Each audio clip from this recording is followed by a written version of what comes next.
Because you're in the Hoodwood. I'm the Black Bandit KJ Green, welcoming you to another edition of Sports from the Hoodwood. Coming up in this edition, the final frantic days of the MLB pennant races. Who's going to get in, who might be left out, and whose historic collapse needs a deeper dive. Another college coach gets the gate. We'll take a look at why Mike Gundy's failure at Oklahoma State was swift, fast, and unbelievably quick. We'll take a look at NFL Week 4 picks. So I blew the lock in the upset. I still had a good week. We'll try to build on that and have the week's picks. That, fat dap, head slap, the final word from the wood, something to think about, along with all sorts of crazy takes and things off the top of my head. Sports from the Hoodwood, Snuffy's here. Fasten your seatbelts, put your crash helmets on. Sports from the Hoodwood coming at you. Let's go. You're tuned in to Sports from the Hoodwood, the internet's foremost location for the most honest, unfiltered commentary and insight on the world of sports. Now, once again, here's Hoodwood's hometown hero, KJ Green.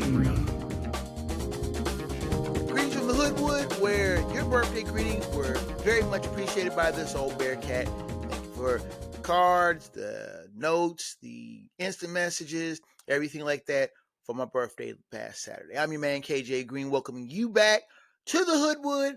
And could I have spoke too soon? Last week, I talked about the MLB pennant races and lamented that there was no good pennant races. I was wrong. I'm a man that can say that I was wrong. I can say, hey, I messed up. The pennant races, while there aren't the down to the wire 100-win teams, because there'll be no MLB team will win 100 games this year, but there will be no down to the wire last second pennant races. Well, then again, maybe I spoke too soon.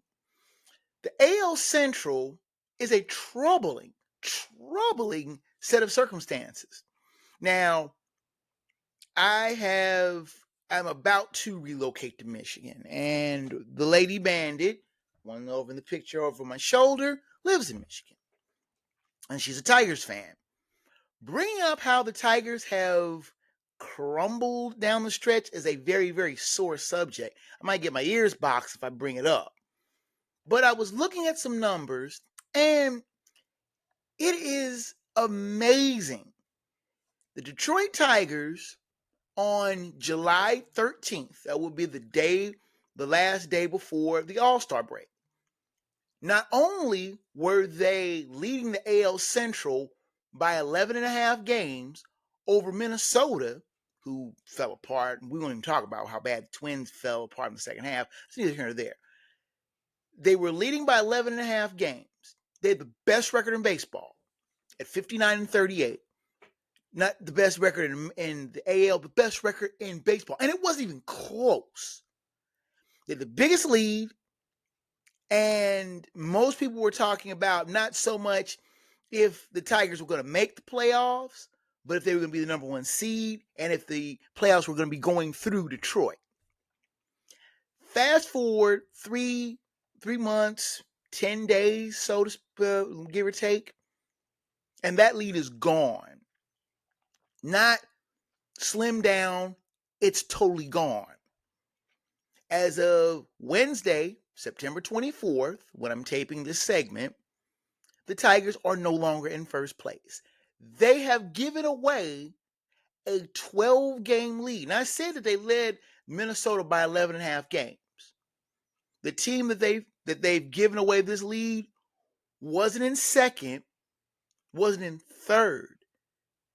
The Cleveland Guardians were 46-49 on July 13th, going into the All-Star break. 12 games behind the front-running Detroit Tigers. Since then, the Tigers have not only had one of the worst records in baseball, they have fallen apart so bad, it's almost of historic proportions. Since that date, the Guardians have went 39-23. The Tigers, 26-34. I can't even expound on how bad that is. There's only two teams in the AL who have played worse: the Angels and the Twins. Neither one of those teams will ever be mistaken for playoff teams. The Chicago White Sox, a team that was long regarded as a joke last year, has a better record since July 13th than the Tigers. They've went 26-34 over that 60-game stretch. The Tigers have went 26-34 and have given away a 12-game lead in the AL Central. Tarek Skubal, who many people were pegging for a Cy Young Award, has just come apart at the seams. The Tigers can't hit, the Tigers can't field, the Tigers can't pitch, and they can't win. And the worst part about it was when they were losing and kind of playing, mediocre ball, AJ Hinch, their manager, kind of shrugged it off and said, midsummer blues, no big deal. As late as Labor Day, the Tigers were up 6 games and have managed to give that lead away in a matter of 2 weeks. And they don't have a safety net of a wild card to maybe bail them out, because the other playoff spots are being so quickly answered for. The Blue Jays are leading the East. The Yankees are in hot pursuit of them. They could switch off, but both of those teams are making the playoffs. Seattle is front running in the West. Houston's hot on their tails. So you have maybe one playoff spot to claim, and that's not even guaranteed. The Tigers collapse, and you look at teams that have come apart late. You think of the 07 Mets, where they gave away a big lead to the Phillies. The 95 Angels, who were 11.5 games on the Seattle Mariners, and the Mariners overtook them in a frantic pennant race. Ran them down, but like I said, you don't have the benefit of a wild card for the Tigers. And there are 3 wild cards to be got. But the Guardians have passed the Tigers, caught the Tigers, and passed them, and now are a game up. In the process of winning 2 of 3 so far in their showdown series in Progressive Field in Cleveland. Many wonder if the Tigers even have the wherewithal to be able to right the ship and claim a playoff spot. Because the way the standings are now, they might not even get that. It's a sad case in Detroit, a promising young team that it was been built basically from scratch. I mean, this team lost well over 100 games just a few years ago. They made the playoffs last year, and they were a team many thought were on the rise. But a collapse like this, could this cost AJ Hinch his job? One may wonder. Only time will tell. By this time next week, are we going to be talking about the Guardians' stunning rise to win the AL Central? Or will we be talking about the Tigers' epic collapse with no playoffs and them sitting home for the winter wondering where it all went wrong?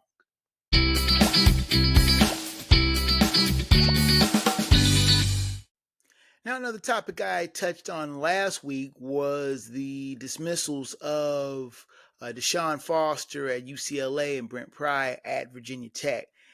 The next coach that I was pretty sure was going to get the cake, and it happened, was Mike Gundy of Oklahoma State. Now, if you want to talk about someone's fall being swift and sudden, it was Mike Gundy. And everybody remembers Mike Gundy for I'll just show you the clip. He does everything right and may not play as well on Saturday, and you let us make that decision. That's why I don't read the newspaper, because it's garbage, and the editor that let it come out is garbage. Attacking an amateur athlete for doing everything right. And then you want to write articles about guys that don't do things right and downgrade them, the ones that do make plays. Are you kidding me? Where are we at in society today? Come after me. I'm a man. I'm 40. I'm not a kid. Write something about me or our coaches. Don't write about a kid that does everything right, that's heart's broken, and then say that the coaches said he was scared. That ain't true. And then to say that we made that decision because Donovan Woods, because he threatened to transfer, that's not true. So get your facts straight. And I hope someday you have a child. Now, Mike Gundy was very passionate in his defense. He was a young coach at the time. He was a man. He was 40. He was only in his third year as coach of his alma mater, Oklahoma State, and he would go on to lead Oklahoma State to a number of big wins. Oklahoma State came very close to making the then 14 playoff in 2021, losing the Big 12 championship to Baylor 21-16. I myself was at the UC Houston game, and we were watching the end of the Big 12 championship. That game started at noon Eastern, and the American championship game was going to start at 4. And we were, as Bearcat fans, very interested in the outcome of that game. Oklahoma State coming very close to winning that game, losing on a goal line stand. But Oklahoma State, just as recently as 2021, were nationally ranked and in the conversation for the college football playoff.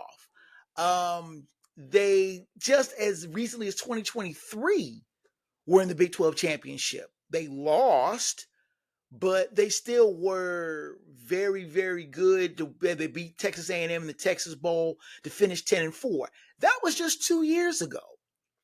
Last year, Oklahoma State started out 3-0, and then the bottom fell out. They lost their last 9 games.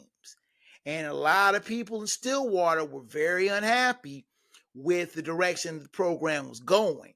A lot of people said the Oklahoma State wasn't really recruiting hard, wasn't getting the kind of NIL money to recruit, to attract big name recruits.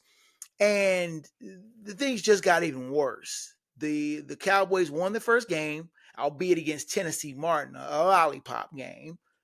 And then they went out to Eugene to play Oregon, and it was bad. It was really bad. 69-3. Who gets beat that bad? What power conference team gets beat that bad by another power conference team? I'm not talking about what my beloved Bearcats did to Northwestern State. That was a lollipop game, 70-0. That was expected. But to play another power conference team in the Big Ten's Oregon, I mean, albeit it wasn't in Eugene, but to get beat that bad, the vultures were circling around faster and faster over Mike Gundy's head. You don't take an embarrassing loss like that and live to tell about it for too long. But the worst is yet to tell. Oklahoma State played in-state foe Tulsa. I can't call them a rival because Tulsa and Tulsa's in the American. Oklahoma State's in the Big 12. Big brother, little brother. Oklahoma State beats on Tulsa pretty regularly. Tulsa beats Oklahoma State in Stillwater. And that was, I predicted this Saturday when I saw the score. I said, Mike Gundy's dead man walking, because the kind of loss like that, coupled with, the blowout loss to Oregon, and then an inexcusable loss to what many people feel was a weaker opponent. Mike Gundy, after 21 years, was the second longest tenured FBS coach, coaching his alma mater. And a lot of people said that gave him some leeway. Not as much leeway as many people thought. As Gundy gets the gate at Oklahoma State, offensive coordinator Doug Meacham will be taking over the head coaching duties. I was hoping that Gundy was at least going to be around long enough to play my Bearcats and take an L to them before he got fired. I talked to a colleague at my day job, and we were discussing if Gundy was going to get fired. I was pretty sure he was dead man walking for this season. And my colleague told me that he didn't think that Oklahoma State was going to pay out the $15 million buyout. Guess what? They did. Gundy gets the gate at Oklahoma State to no one's surprise. At least of all this scribe. And it's going to be a long way up for the Cowboys because there are a lot of talented teams in the Big 12. And with Oklahoma State not really fond of paying players or paying out NIL money, the road back will be very steep indeed. Take a time out, come back with the Week 4 NFL picks. Can I keep the winning streak alive? Sports from Hoodwood comes back at you after this. Is today your last day on Earth because you are being deployed to space tomorrow? Have you just turned 18 and you're ready to get out of your parents' house? Has your granddaughter gotten her boyfriend pregnant? Whatever your reason, you need us at GottaGetMarriedNow.com. We specialize in last-minute weddings. Active duty, military veterans and retired discounts are available. Visit us at GottaGetMarriedNow.com. Do you love high school football? Want to get in the minds of coaches before their big game? Then tune into the Hurry Up podcast. Presented by Hoop Good Media Group, the Hurry Up checks in with high school coaches weekly to get their thoughts on their next opponent and what it will take to get a victory. Check out the Hurry Up podcast every Thursday on YouTube on the Hoop Good Media Group page, linked in the show notes. Be sure to follow us on social media at HG Media Group. And now, back to the Hoodwood.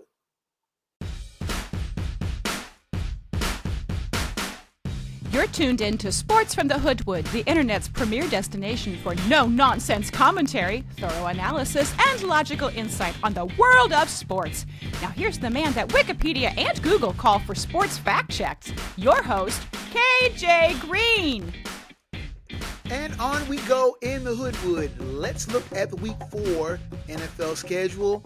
Now, of course, I jinxed myself last week. I was breaking my arm, patting myself on the back, trying to congratulate myself for getting both a lock and upset correct 2 weeks in a row and starting out 2-0. And what did I do? I flat out fell on my face. But the lock of the week should not have come apart. I'm looking at you, Green Bay. I knew I should have never trusted you with my lock. Trust you with a pick? Of course. I'm going to pick Green Bay when it's prudent. But trust them with a lock, it's a kiss of death. And the Texans, I've given up on them. As much as I love C.J. Stroud, he did me dirty once too often, falling on his face flat again in Jacksonville. So that ruined both my lock and upset. Though I went 11-5, had both my lock and upset went the right way, I would have went 13-3 and improved on my first 2 weeks. So with an endeavor to improve and stay and may at least maintain my run of good weeks, present to you the rest of the Week 4 picks. Now, I picked Seattle over Arizona. That game is being played while we're taping this segment. So that one has already been posted. If you are in tune with the Facebook group, you can check the pick there.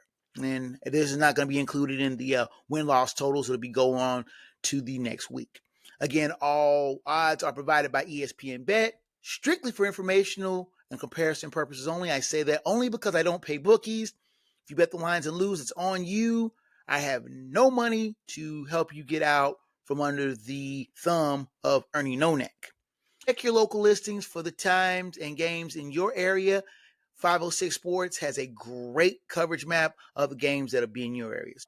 Let's get into the games of Sunday, September 28th, as the NFL branches out into its international games. The first game that we will lead off with are the 2-1 Vikings against the 2-1 Steelers at Croke Park in Dublin, Ireland. Kickoffs at 9:30 a.m. on NFL Network, locally televised in Minnesota and Pittsburgh. So the Vikings are 2.5-point favorites. And last week, the Vikings defeated the Bengals 48-10, while the Steelers defeated the Patriots by a score of, I'm looking here, 21-14. I had to look up my list in front of me. Pardon me if I'm a little ragged. Anyway, the Vikings behind Carson Wentz, yes, he is still in this league, decimated the Bengals behind a rousing defense and a pretty decent offense in a running game that suddenly appeared out of nowhere. Jordan Mason had a great game. They will take on the Steelers in Ireland, and the Vikings will be in Great Britain and Ireland for the next 2 weeks, as their next game is against the Cleveland Browns in Tottenham Hotspur Stadium. That being said, the Steelers are about as inconsistent as one could imagine. They look sharp in their win against the Jets, look ragged against the Seahawks, look decent against the Patriots. Beating the Jets and beating the Patriots is like falling out of bed. Everybody's going to do it. Playing a quality team like the Vikings is going to be a more of a test, akin to them playing the Seahawks. A team with a rugged defense, solid running game, and a quarterback that at least isn't going to be scared that, oh my God, it's the Steelers. I don't trust Aaron Rodgers as far as I can throw him, and I sure don't trust the Steelers. That's why I'm going with the Vikings. The pick here is Minnesota.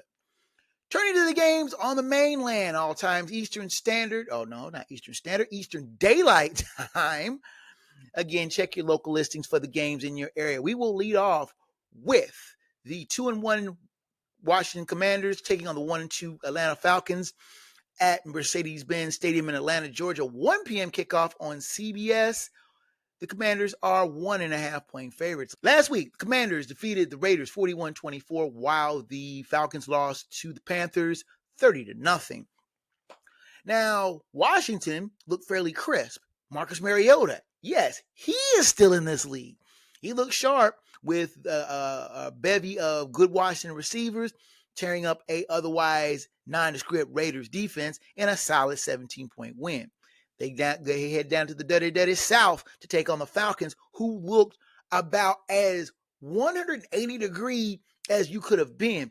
After looking so sharp against the Vikings on Sunday Night Football, they turned around and laid a stone-cold egg in Charlotte against the Panthers. The Panthers, for crying out loud. How do you not only get smacked around by the Panthers, but get shut out? Lucy, you got some explaining to do. I can't figure the Falcons. 1 week, they look rugged and battling the Buccaneers to a near draw. Look solid against the Vikings, and then turn around and lay a dud against the Panthers. Is this an aberration? This scribe doesn't think so. I think the Falcons have been doing it with mirrors, and that a rugged team like the Washington Commanders will give them more trouble than they wanted to deal with. This game will not be pretty, and I think Washington should roll easy. The pick here is Washington Commanders. Next on the docket, we have the 0-3 Saints against the 3-0 Bills at Highmark Stadium in Orchard Park, New York. 1 o'clock kickoff on CBS. The Bills are 15.5-point favorites. Last week, the Bills defeated the Dolphins 31-21, while the Saints lost to the Seahawks 44-13. How'd your kids? How'd your wife? This game just looks like it's going to be ugly. The Saints can't get out of their own way. Their offense is stagnant. Their defense is like a sieve. And they're facing a rested Buffalo team who played Thursday and looked sharp in spanking the Dolphins. I'm sorry, kids. This game is just going to get ugly. I have all the confidence in the Bills and no confidence against a Saints team who is traveling from Seattle to Buffalo for a game. This is not going to be pretty. I have confidence this week, and unlike the Packers last week, I don't think the Bills will let me down at home. That's why I'm making the Buffalo Bills the Hoodwood lock of the week. Next on the docket, we have the 1-2 Browns taking on the 2-1 Lions at Ford Field in Detroit. 1 o'clock kickoff on Fox. The Lions are 9.5-point favorites. Last week, The Browns defeated the Packers 13-10, while the Lions defeated the Ravens 38-30. Now, the Browns shocked everyone, me included, by going toe-to-toe, slugging it out with the Packers and stealing a 3-point win in front of a deliriously happy home crowd. Did you see that coming? No, you didn't. Stop the cap. As the kids say, stop the cap. You didn't see that. I didn't see it. I made my lock of the week last week. You didn't think the Packers were going to fall flat on their face against the Browns. Now, the Browns defense is good. A decent, solid defensive unit that have given their opponents frustrating times, even though they did lay an egg against the Ravens. But I think that was a one-off. But their defense is solid. But facing a Lions team now feeling itself after two solid offensive performances after playing very bad in week 1 against Green Bay, they went back-to-back games by decimating the Bears and beating a good Ravens team on Monday night on the road. Coming home, I think the Lions are pretty much close to a sure thing. They're not my lock. I've already put that in the books already. But I think they'll be a good solid bet to get the win. Pick here is Detroit. Next on the docket, we have the 1-2 Panthers taking on the 1-2 Patriots at Gillette Stadium in Foxborough, Mass. 1 o'clock kickoff on Fox. The Patriots are 5.5-point favorites. Last week, the Panthers defeated the Falcons 30-0, while the Patriots lost to the Steelers 21-14. Now, which team is going to show up? If you know which team is going to show up between these two teams, you're a better scribe than I am. The Falcons were steamrolled by the Panthers. You didn't see that coming. No, stop. No, you didn't. You did not see that coming. I didn't see that coming. The Panthers winning the game, I thought it was going to be closer pick than many people thought it was going to be. But a shutout? Come on now. Stop playing. You didn't see the Panthers defense throwing a shutout? Nah, that didn't happen. Now, the Patriots stood toe-to-toe with the Steelers and fought them to a near draw before the Steelers managed to pull it out late. Playing at home, I'm going to hate myself in the morning for this. But I think the Patriots have enough on the ball where they can take the Panthers to the limit and pull out a narrow victory. I don't think the Panthers defense can pull another shutout out of their rear end like they did. I think everything just came together the right way, and I think Michael Penix Jr. just had a bad game. Will Drake May have a bad game? Coin flip. But I still think that the Panthers are not really ready to go on the road and do what they did at home. The pick here is New England. Next on the docket, we have the 3-0 Chargers taking on the 0-3 Giants at MetLife Stadium in East Rutherford, New Jersey. 1 o'clock kickoff on Fox. The Chargers are 6.5-point favorites. Last week, the Chargers defeated the Broncos 23-20, while the Giants lost to the Chiefs 22-9. Now, normally, you know Hoodwood rules. West Coast team, headed east, 1 o'clock game is usually dead man walking.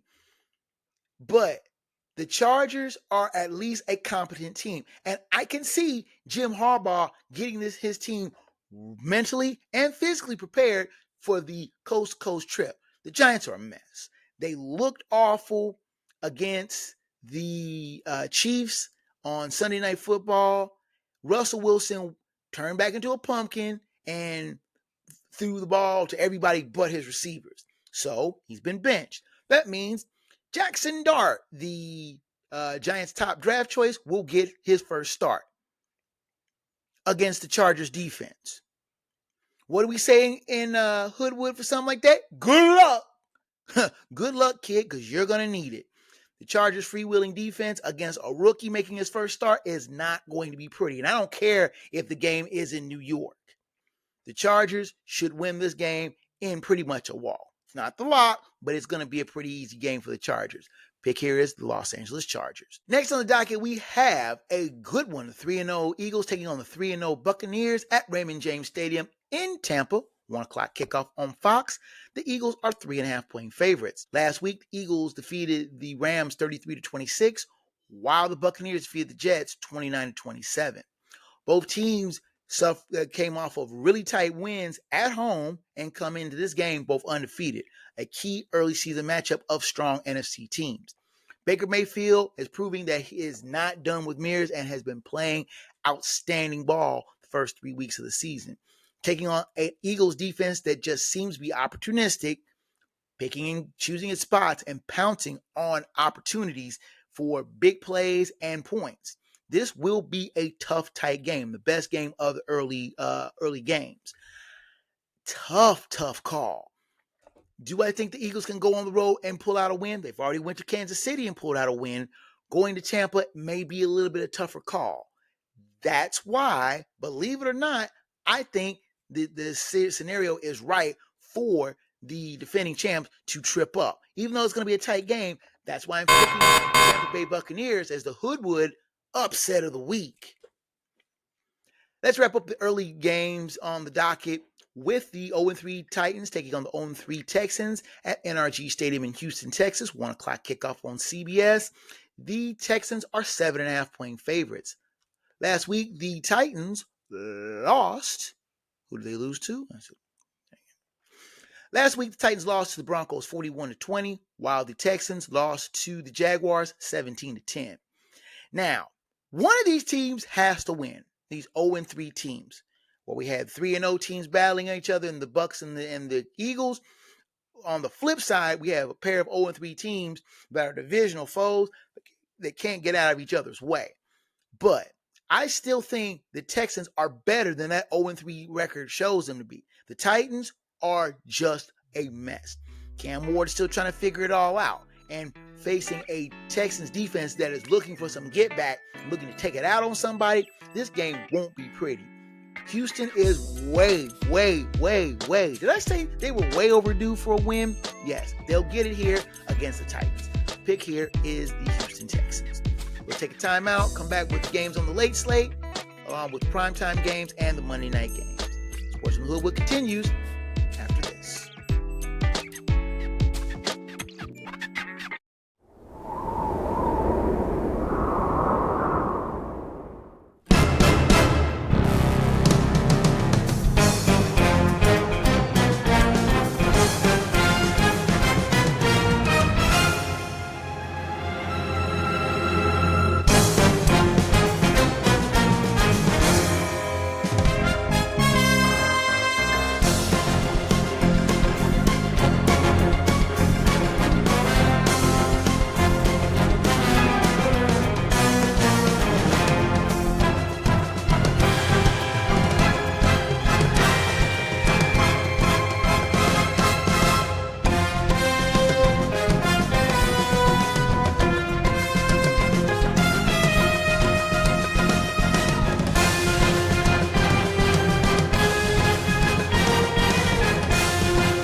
You're tuned in to Sports from the Hoodwood, the internet's foremost location for the most honest insight, thorough analysis, and unfiltered opinion on the world of sports.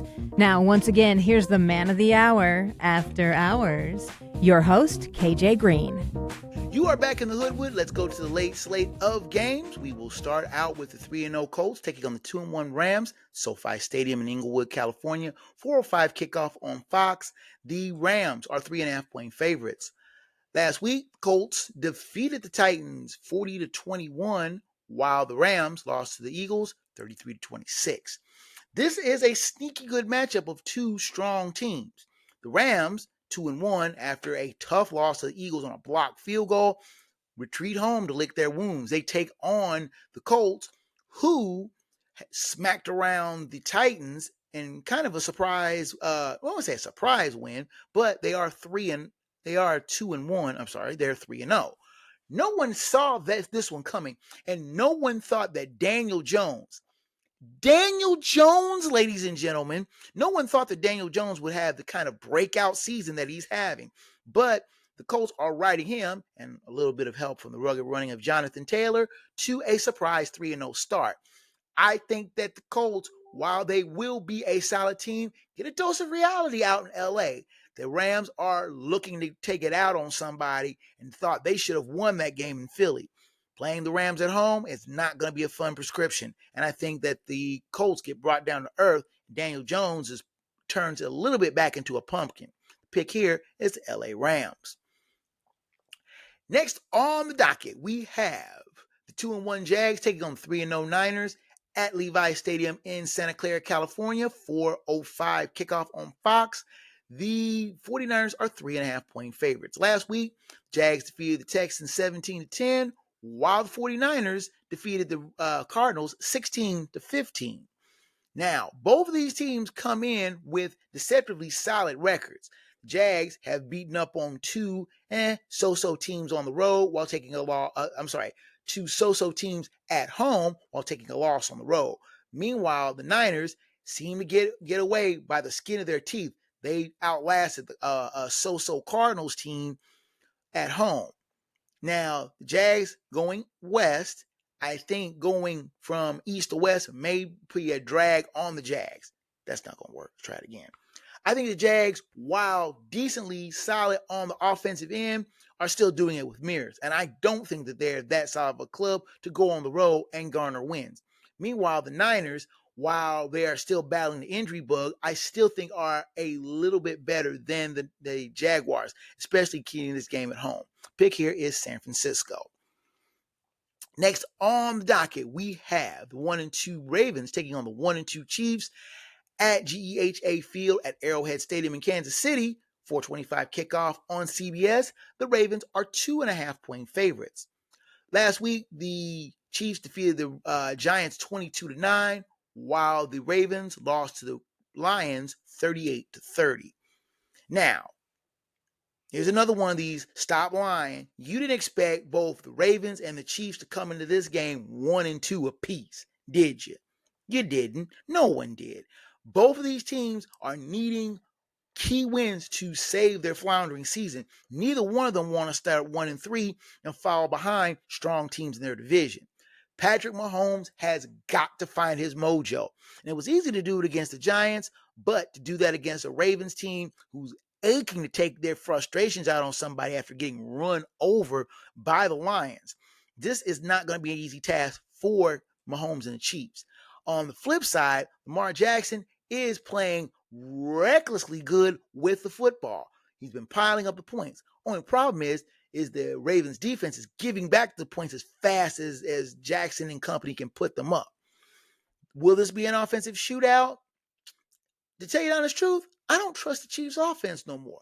Used to think Mahomes, Kelsey, Hollywood Brown, et al., that they would pile up the points. But this isn't your older brother's Chiefs team anymore, and they don't scare anybody on offense like they did. Now, the Ravens, Lamar Jackson, and Derrick Henry has got to do something about his fumbling problem. I think he gets right against the Chiefs, and the Chiefs now are going to be asking, what happened after starting 1-3? Pick here is Baltimore. Next on the docket, we have the 1-2 Bears taking on the 1-2 Raiders at Allegiant Stadium in Las Vegas. 4:25 kickoff on CBS. The Raiders are 1.5-point favorites. Last week, the Bears defeated the Cowboys by the score of 31-14, while the Raiders lost to the Commanders 41-24. The Bears, oh my goodness, we have a Caleb Williams signing, ladies and gentlemen. Caleb Williams finally had that breakout game that everybody's been waiting for. But it was against the Cowboys. And it was against his former coach, who was the defensive coordinator. The Cowboys looked awful. Well, we'll get into them a little bit later. What I just don't understand is why Caleb Williams is playing so inconsistent. And it's maddening. But I know Bears fans, and I know a lot of Bears fans, are not really happy with Caleb Williams' performance. But he'll get another respite against a Raiders team who they are improving, but not by that much. I still see Caleb Williams having a solid season, and he'll continue his improvement against the Raiders. The pick here is Chicago Bears. Next on the docket, we have the primetime game. The 2-1 Packers taking on the 1-2 Cowboys, AT&T Stadium in Arlington, Texas. 8:20 kickoff on NBC. The Packers are 6.5-point favorites. Last week, the Packers lost to the Browns 13-10, while the Cowboys lost to the Bears 31-14. Now, the Packers were embarrassed by the Browns. They figured a team like the Browns should roll over and die, and they would steamroll them. They were talking about going undefeated. Reality bites there, kids. The Browns stood up to the Packers, showed no fear, and stole a tight game. Meanwhile, the Pokes are just a mess. They've been run on, they've been thrown on. When Caleb Williams is shredding you, something is really wrong. What do you think Jordan Love's going to do against that sorry Cowboys defense? This game is not going to be pretty. Why the Packers are on primetime is pretty obvious. Why the Pokes are on primetime is anybody's guess. This game is going to get ugly. Pick here is Green Bay. Doubleheader for Monday's slate of games. We have 2 games on the docket. The early game, so to speak, oh man, I messed that up again. There we go. Try that again. Edit. Turning to the Monday games, we have another doubleheader, and you know I love Monday doubleheaders, but this first game may not be good on the palate. We have the 0-3 Jets taking on the 0-3 Dolphins at Hard Rock Stadium in Miami Gardens, Florida. 7:15 kickoff on ESPN. The Dolphins are 2.5-point favorites. Last week, the Jets lost to the Bucs 29-27, while the Dolphins lost to the Bills 31-21. Now, the Dolphins are still trying to figure out where it's all gone wrong. Tua Tagovailoa is fielding brickbats from critics left and right. Mike McDaniels is trying to shoo the vultures that are circling around overhead. They host the Jets, who have played decently, but they haven't been able to garner a win. They're 0-3, but they have played 3 fairly tough games and have come up short on all 3 of them. The Dolphins offense, I don't know. I am totally clueless at why such a talented offense can't get out of its own way and seem to make turnovers at the worst possible time. Playing the Jets is a bit of a conundrum. Which team is going to show up, especially in the heat of South Beach. I'm going to hate myself for this. Well, I'm going to hate myself for either team I pick, because I get the feeling that whichever team I pick is going to be the kiss of death, and they're going to play bad. So I'm going to go against what I would think would be smart thinking and go with the road team. The pick here is the New York Jets. Final game on the docket is this other Monday night game between the 2-1 Bengals and the 1-2 Broncos. Game being played at Empower Field at Mile High in Denver. 8:15 kickoff on ABC. Broncos are 7.5-point favorites. Last week, the Bengals lost to the Vikings by a score of 48-10, while the Broncos, let me pull this up and I'll edit that out. While the Broncos lost to the Chargers 23-20. The Bengals are in trouble. I'm just going to put it right out there. Without Joe Burrow, Jake Browning had a good game against the Jaguars. But playing on the road in a hostile environment against a freewheeling defense like the Vikings possessed, Jake Browning turned into a pumpkin. And the Bengals offense stagnated and couldn't get out of first gear, much less garner any points. And the Vikings took full advantage of it. Going to Denver, a place that they don't play very well. They have 1 win in the past 50 years in Denver. 1. Do you really think going into a hostile climb that the Broncos possess? Now, the Broncos aren't a juggernaut by any stretch of the imagination. They struggled against the Chargers, but Bo Nix is putting up decent numbers. Sean Payton is another type of coach that can throw out exotic schemes. Do you really think Jake Browning is going to be able to solve a Broncos defense in Mile High? If the game was in Cincinnati, I give the Bengals a puncher's chance. On the road, no chance. pick here is the Denver Broncos. And there you have it. Last week it went 11-5, but 0-2 on my lock and my upset. Both of them were correct. But we are 35-13 overall. We're going to try to keep those numbers rolling into week 4. We will take our final timeout and come back with the Hoodwood Hot 5, Fat Dap, Head Slap, and the final word from the Wood. Sports from the Hoodwood heads down the home stretch after this. Is today your last day on Earth because you are being deployed to space tomorrow? Have you just turned 18 and you're ready to get out of your parents' house? Has your granddaughter gotten her boyfriend pregnant? Whatever your reason, you need us at GottaGetMarriedNow.com. We specialize in last-minute weddings. Active duty, military veterans and retired discounts are available. Visit us at GottaGetMarriedNow.com. Do you love high school football? Want to get in the minds of coaches before their big game? Then tune into the Hurry Up podcast. Presented by Hoop Good Media Group, the Hurry Up checks in with high school coaches weekly to get their thoughts on their next opponent and what it will take to get a victory. Check out the Hurry Up podcast every Thursday on YouTube on the Hoop Good Media Group page, linked in the show notes.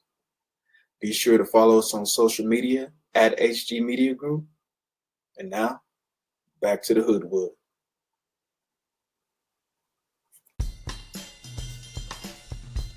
You're tuned into Sports from the Hoodwood, the internet's foremost location for no-nonsense commentary, insight, and opinions on the world of sports. Here now live in living color, black by popular demand. Your host, KJ Green. Rounding third and headed for home here in the Hoodwood, we'll finish up strong with the... I'll get the dog a better marker for his sign. The sign will be fixed next edition. I promise you. We'll finish up strong with the Hoodwood Hot 5, Fat Dap Head Slap, and the final word from the Wood. Actually, we'll cut out the Hoodwood Hot 5 this week. Come back with another list next week. Fat Dap Head Slap. Now, the Fat Dap of the week will go to Cincinnati Reds outfielder Novel Marte. If the Reds do make the postseason, it will be largely because of this catch. Play the clip.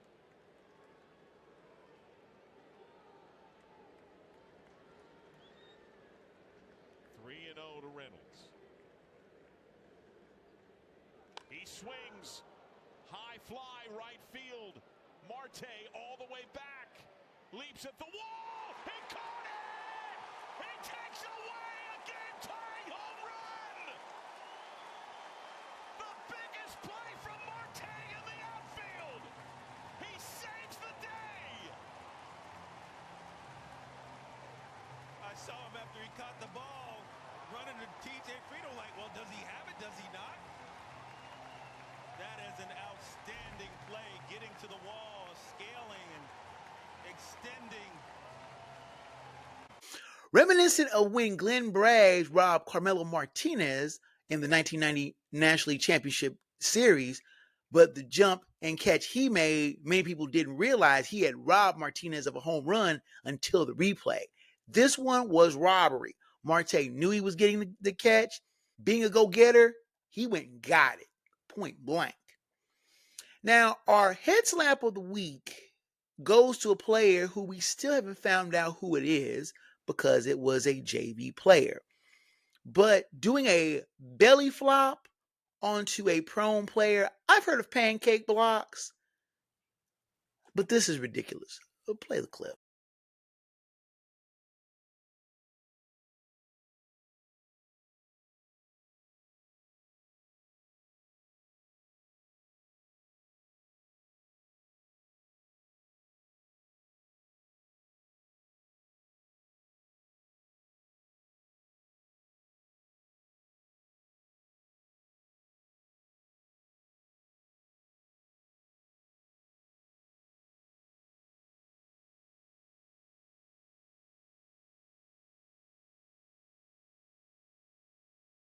It's just sad, sickening.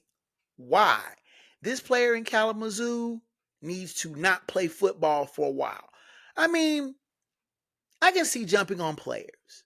You block a player, you block him to the ground, and you put him down and keep him down. But a obviously smaller, weaker player, why he was on the defensive line is beyond me.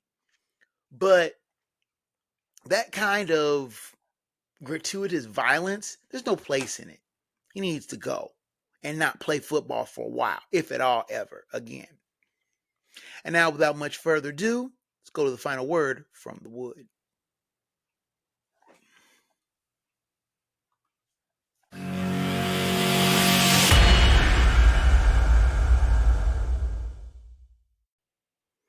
Now, I'm going to go on the record straight out. I've never been a Bruce Pearl fan. I've always thought his oftentimes over-the-top histrionics on the sideline and garnering publicity has been a little too much look at me. I mean, when he demonstrated with Tennessee volunteer students going shirtless and spelling out Vols during a women's basketball game, it was funny. It was kind of cute. Especially when Pat Summitt responded in kind by dressing up as a cheerleader and leading on Rocky Top during a men's basketball game. That's funny. It's not something that you want to see your coach do often, but once in a while for chuckles, no big deal. Bruce Pearl, I've always found to be someone who is mugging for the camera, a look at me type of person. One thing I don't really like about Bruce Pearl is that he has a tendency to get his teams in trouble. When he was assistant coach at Iowa, his recruiting of Illinois, soon to be Illinois recruit Deion Thomas, got the Illini in trouble because he snitched on the Illini after a call to the said recruit about his preference and if he was receiving then impermissible benefits. Bruce Pearl, more or less, was kept out of, some people say blackball, being a D1 coach for 10 years and was left to languish at Southern Indiana for the better part of a decade in the 90s because of his quote-unquote being blackballed. But Pearl did it to himself. There are lines that you just don't cross, and that kind of recruiting and snitching was not looked upon favorably. Bruce Pearl did make it to the D1 ranks, coaching Milwaukee for 4 years before being snapped up by Tennessee in 2005. Coaching at Tennessee, he won. And no one has ever really questioned Bruce Pearl's coaching acumen. He has won pretty much everywhere he's went.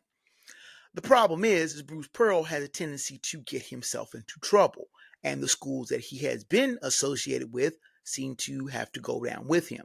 Witness what happened with Tennessee in 2011 when he made impermissible contact with a recruit. Now, that in itself might not have been a big deal. If he makes an impermissible contact with a recruit and gets reported, the NCAA may say, okay, you can't contact recruits for a certain amount of time. But what Bruce Pearl did was with Aaron Kraft, went beyond just impermissible contact. When told he wasn't allowed to have any contact under NCAA rules, he encouraged all attendants in this barbecue not to talk about it. And when the NCAA began investigation, Pearl did not only lie about the specific cookout, but then told other people to lie about it as well. That's a big no-no. And when found out about it, Tennessee fired Bruce Pearl. Bruce Pearl had a 4-year show contact. Bruce Pearl had a 4-year show cause over his head. Now, a show cause order is one of the worst punishments a coach, can get with a program. In essence, it's told the NCAA holds whatever punishment this particular coach has, no matter where he goes. Coach A gets fired from, say, Hoodwood University and has a show cause. If he goes to Grand Lakes Hooters University. Grand Lakes Hooters has to basically take the punishment that this coach got at Hoodwood University, or write out a show cause why they can't, why they shouldn't be punished along with this coach. Now, Pearl got fired by Tennessee in 2011 and resurfaced at Auburn in 2014, just a couple months before his show cause ran out. Pearl's been coach at Auburn since 2014, until just recently, where he stepped down and his son, Steven, was escalated to the head coaching ranks. Kind of like how Dean Smith resigned his position in 1997 right before the start of the season, and Bill Guthridge was a coach in waiting. But it wasn't a noble cause that Bruce Pearl took to give his son, and are we talking nepotism here, the head coaching job. Many people, when Pearl stepped down, said good riddance to bad rubbish. Michael Wilbon being very pointed in his criticism. And of course, you had idiots like Greg Carton, who tried to make it out to be anti-Semitic because Bruce Pearl is Jewish and has been outspoken about the Israeli-Gaza conflict. Again, with politics, I really don't care what your side of politics is on. Speak your mind, have an opinion, be articulate about it. Whether you're conservative or liberal, it doesn't matter to me.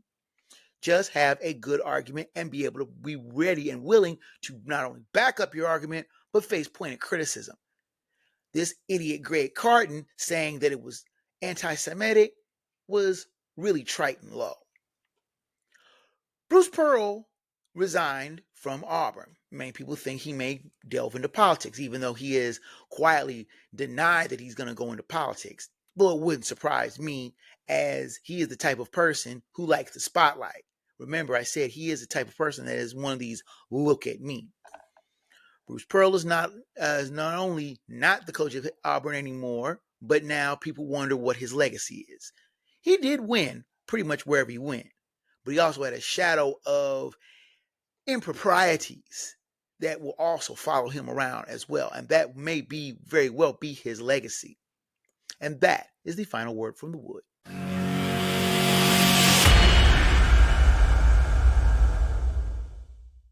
Now, with the music coming up in the background, you know that means that your time here in the Hoodwood is just about done. I thank you so much for your visit. Now, the show email is kjgreen@sportsfromthehoodwood.com. Please send me emails regarding show topics, both past and future, questions, comments on the show, and both praise and criticism. Welcome to your correspondence. I'll try to get back to you in a timely manner. Now, the show's website is sportsfromthehoodwood.com. It has a back catalog of the show dating back to 13 years of both audio and video forms. You can check that out if there are shows that you may have missed. You can join the debate and conversation on the Hoodwood Facebook page. We have a lot of funny stuff that we find on the web, great discussion, also the video podcast, and a number of other topics. I post there often, correspond with people as well, so join that page and get involved with our community. Now, the video versions are also on YouTube. Please hit that subscribe button, smash that like button for more great content. Link to this podcast is also on the show's Blue Sky feed at goodwoodsports.bsky.social. We'll post about the interesting stuff you find there. Correspondence with the show is encouraged, and we do respond back. So please do like and follow there as well. Now, the audio version is on Spotify, Amazon Music, iHeartRadio, Pandora, Samsung Podcast, Apple Podcast, and a host of other fine podcast platforms and providers. If the Hoodwood is not on your favorite, please do ask for it. Drop me a line, I'll see what I can do to get it on your favorite platform. Now, we have expanded our podcast availability thanks to your correspondence, and I thank you so much for getting in touch with me. And as always, special thanks to Raven Pictures for providing production assistance to both the show and the website. And that's it from the Hoodwood, ladies and gentlemen, boys and girls. Until next time, fellow sports fans, I'm Nearly Bev's son, KJ Green. Sports from the Hoodwood Is a Black Bandit Productions and Enterprises presentation of a 551 audio and films production.